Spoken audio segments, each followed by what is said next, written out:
जब भी प्रधानमंत्री मोदी और पाकिस्तान की बात होती है तो चर्चा अक्सर दो ही एक्सट्रीम्स पर जाती है, या तो दोस्ती की या फिर दुश्मनी की। लेकिन क्या मामला सच में इतना सीधा है? असल में कहानी इससे कहीं ज्यादा गहरी और उलझी हुई है। तो चलिए आज इसी सवाल की तह तक चलते हैं। प्रधानमंत्री मोदी की पाकिस्तान को लेकर जो नीति है वो आखिर है क्या? कोई दिली प्यार, गहरी नफरत या फिर शतरंज की कोई सोची समझी चाल? अच्छा, इस पूरी पहेली को समझने के लिए ना हमें थोड़ा इतिहास में जाना पड़ेगा, क्योंकि आज जो कुछ भी हो रहा है उसकी जड़ें बहुत गहरी हैं और ये कहानी किसी एक लीडर के साथ शुरू नहीं होती। जरा सोचिए, आज़ादी के ठीक बाद से ही 1947 का बंटवारा और पहला युद्ध, फिर 1971 और 99 के युद्ध और फिर वो 2008 के मुंबई हमले। तो ये तनाव की एक ऐसी विरासत है जो हर भारतीय प्रधानमंत्री को संभालनी पड़ती है। तो यहाँ पर जो सबसे ज़रूरी बात समझने वाली बात है वो ये है कि ये जो मुद्दा है ये पर्सनल नहीं है, ये हिस्टोरिकल है। और अगर ये एक बात हम नहीं समझे तो आगे की पूरी कहानी कभी समझ नहीं आएगी। चलिए अब आते हैं सीधा मोदी के कार्यकाल पर। और पता है, यहाँ कहानी में एक बड़ा ही अनएक्सपेक्टेड मोड़ आता है। इसकी शुरुआत दुश्मनी से नहीं बल्कि दोस्ती का हाथ बढ़ाने की कोशिश से हुई थी। याद है ना, 2014 का वो शपथ ग्रहण समारोह जब पाकिस्तान के प्रधानमंत्री को बुलाया गया था, या फिर 2015 का वो सरप्राइज विजिट लाहौर का। अब ये कदम देखकर तो कोई नहीं कहेगा कि ये नफरत वाली कहानी है।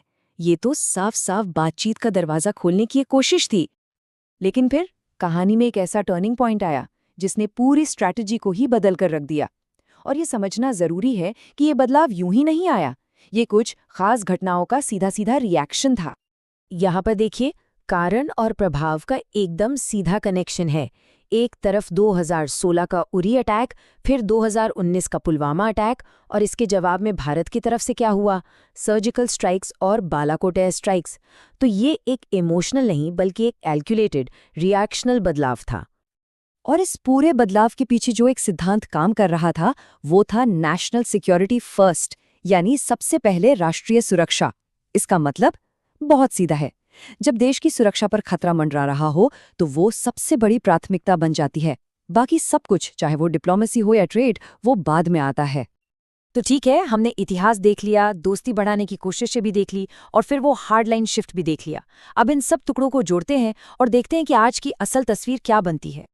यहाँ एक बहुत ही बारीक लेकिन बहुत जरूरी फर्क समझना होगा। ये जो पॉलिसी है ये पाकिस्तान के लोगों और वहाँ की हुकूमत के बीच एक लकीर खींचती है।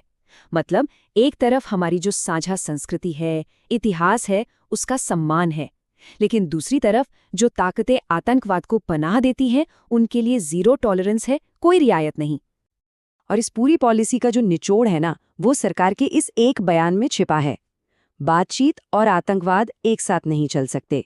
बिल्कुल सीधी साफ शर्त, जिसके बिना आगे कोई रास्ता ही नहीं है। तो ये पूरी रणनीति एक बहुत ही सिंपल से नियम पर चलती है। अगर शांति का मौका है तो बातचीत के लिए दरवाजे खुले हैं, लेकिन अगर कोई हमला होता है तो फिर उसका जवाब भी पूरी मजबूती से दिया जाएगा। यहाँ हर कदम हालात के हिसाब से तय होता है, किसी एक भावना के आधार पर नहीं। तो इस पूरी पड़ताल का निष्कर्ष बस एक लाइन में है, ये नीति पूरी तरह से रणनीतिक है। अगर सुरक्षित माहौल है तो दोस्ती का हाथ आगे है, और अगर खतरा है तो बल प्रयोग भी किया जाएगा। और अब आखिर में एक सवाल जो सोचने पर मजबूर करता है, अगर ये सारी नीतियां हमेशा राष्ट्रीय हित से तय होती हैं तो भविष्य में ऐसी कौन सी घटना हो सकती है जो इस जटिल रिश्ते की रणनीति को एक बार फिर से बदल कर रख दे।